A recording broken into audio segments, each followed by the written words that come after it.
In 1947, Kenneth Arnold was flying over the Cascade Mountains in Washington state in search of a missing plane when he spotted what he claimed were 9 disc-shaped craft. He calculated them to be moving at speeds of 1,200 miles per hour, far faster than any human-built aircraft of the 1940s could manage. When he talked to reporters after the flight, Arnold said the crafts moved like a saucer skipping over water, and the newspaper editor, hearing the description, called the objects flying saucers. Thus, the expression flying saucers entered the English language, and a UFO craze much like the one that followed Orson Welles' 1938 broadcast of War of the Worlds swept the country. It was in this atmosphere that William Mac Brazel made an unusual discovery. On July 8, 1947, while riding across his ranch 26 miles outside of Roswell, New Mexico, he came across some mysterious wreckage, sticks, foil paper, tape, and other debris. Brazel had never seen anything like it, but UFOs were on his mind. He'd read about Arnold's sighting in the newspaper and heard about a national contest offering $3,000 to anyone who recovered a flying saucer. He wondered if he had stumbled across just the kind of evidence the contest organizers were looking for.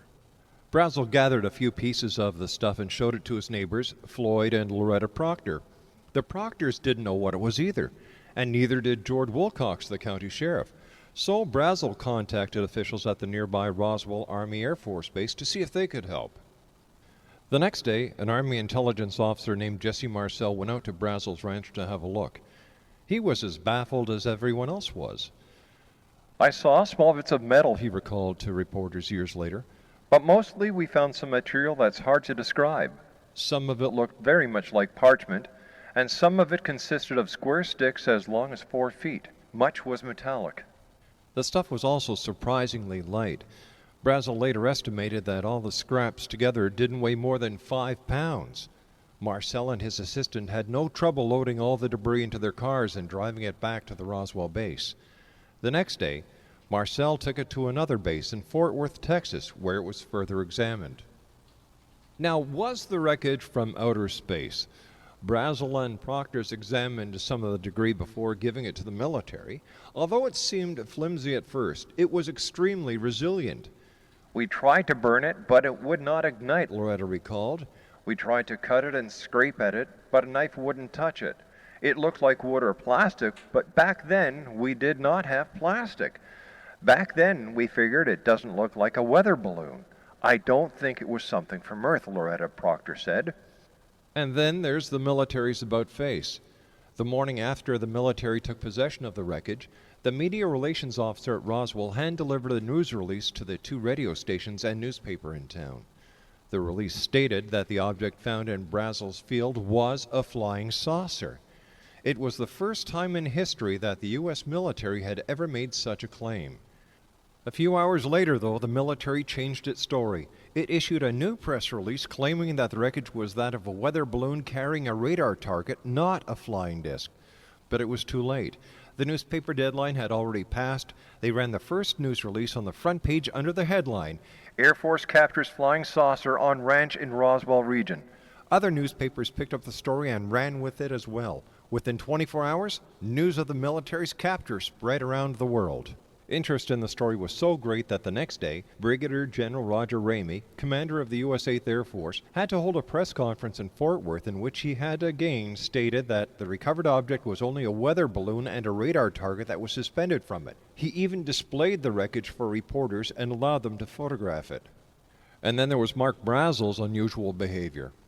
Mark Brazel refused to talk about the incident for the rest of his life, even with the members of his immediate family, except to say that whatever the wreckage was, it wasn't any type of balloon. So then why the silence? His son Bill explains, "The Air Force asked him to take an oath that he wouldn't tell anyone in detail about it. My dad was such a guy that he went to his grave and never told anyone." Kevin Randall and Donald Schmidt, authors of UFO Crash at Roswell, claim that shortly after Brazel made his famous discovery, his neighbors noticed a change in his lifestyle. He suddenly seemed to have more money. When he returned, he drove a new pickup truck. He also had the money to buy a new house in Tularosa, New Mexico, and a new meat locker.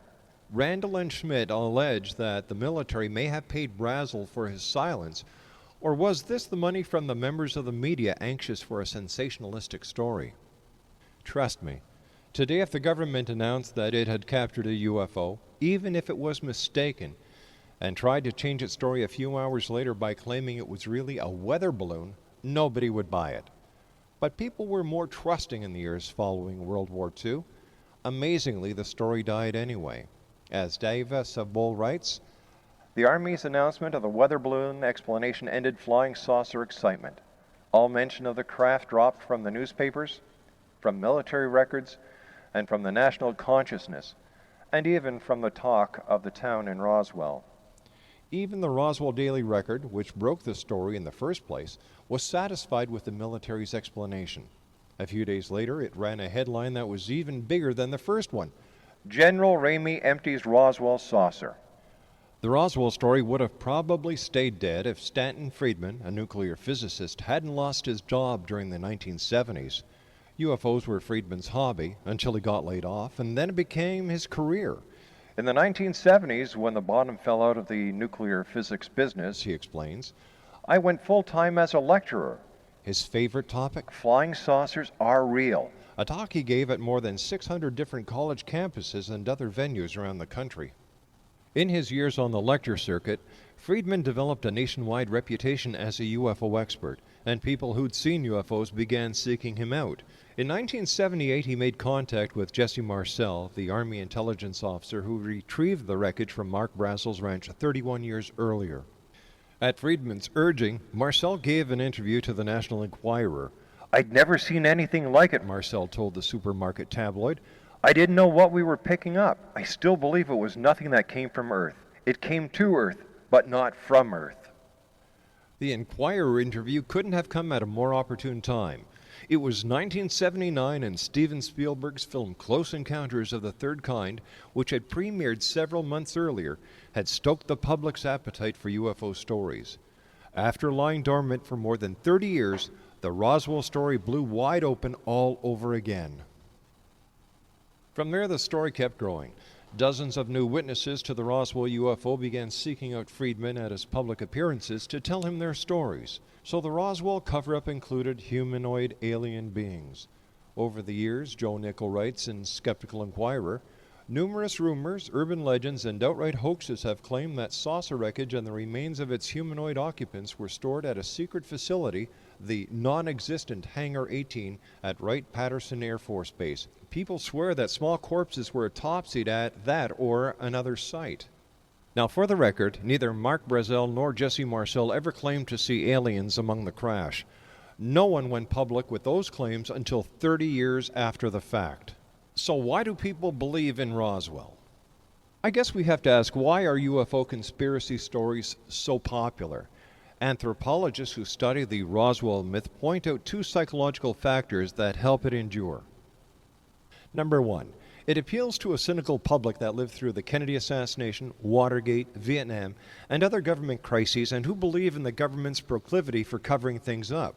As Time magazine reported on the 50th anniversary of the Roswell incident, a state of mind develops which easily believes in cover-ups. The fact that the military is known for covert activities with foreign governments having to do with weapons which could wipe out humanity makes the idea of secret interactions with aliens seem possible. Once this state of mind is in place, anything which might prove the crash was terrestrial becomes a lie. Number two, UFO theories project a sense of order onto the chaos of the universe, and they even serve as an ego boost to true believers because they suggest that we are interesting enough that aliens with their vastly superior intelligence actually bother to visit us. Believing in aliens, the argument goes, is much more satisfying than believing that the aliens are out there but would never want to visit us. So, is the government hiding evidence of an alien crash landing on Earth? In 1993, Congressman Stephen Schiff of New Mexico asked the U.S. government's General Accounting Office to look into whether the U.S. government had ever been involved in a space alien cover-up either in Roswell, New Mexico, or anyplace else. The GAO spent 18 months searching government archives dating back to the 1940s, including even highly classified minutes of the National Security Council. Their research prompted the U.S. Air Force to launch its own investigation. It released its finding in September 1994. The GAO's report followed in November 1995. Then a second Air Force report was released in 1997. All three reports arrived at the same conclusion. What the conspiracy theorists believed were UFO crashes were actually top-secret research programs run by the U.S. military during the Cold War. Take Roswell. According to the reports, the object that crashed on Mark Brazel's farm was a balloon, but no ordinary weather balloon. It was part of Project Mogul, a defense program as top secret as the Manhattan Project itself. Unlike the Manhattan Project, however, Project Mogul wasn't geared toward creating nuclear weapons. It was geared toward detecting them if the Soviets detonated them.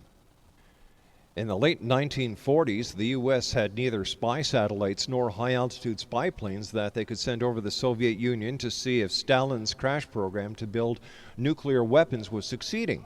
Instead, government scientists figured trains of weather balloons fitted with special sensing equipment, if launched high enough into the atmosphere, might be able to detect the shock waves given off by nuclear explosions thousands of miles away. Project Mogul was such a program, the reports explained, and the object that crashed on Mark Brazel's field in 1947 was Flight R-4, a Mogul balloon trains that had been launched from Alamogordo Army Airfield near the Roswell base in June 1947. The train of 20 balloons was tracked to within 17 miles of Mark Brazel's ranch. Shortly afterward, radar contact was lost, and the balloons were never recovered, at least not by the folks at Alamogordo. The Roswell intelligence officers who recovered the wreckage didn't have high enough security clearance to know about Project Mogul, and thus they didn't inform Alamogordo of the discovery. On the whole, the program was successful. Project Mogul apparently did detect the first Soviet nuclear blasts. Even so, the project was discontinued when scientists discovered that such blasts could have been detected on the ground, making the balloon-borne sensors unnecessary. The project was discontinued in the early 1950s. The Air Force's 1997 report suggested that a number of other military projects that took place in the 1940s and the 1950s became part of the Roswell myth. In the 1950s, the Air Force launched balloons as high as 19 miles into the atmosphere and dropped human dummies to test parachutes for pilots of the X-15 rocket plane and the U-2 spy plane. The dummies, the Air Force says, were sometimes mistaken for aliens, and because it didn't want the real purpose of the test to be revealed, it did not debunk the alien theories. Some balloons also dropped mock interplanetary probes, which looked like flying saucers.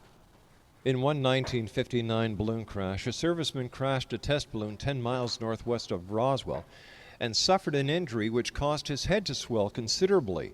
The serviceman was transferred to Wright-Patterson in Ohio for treatment.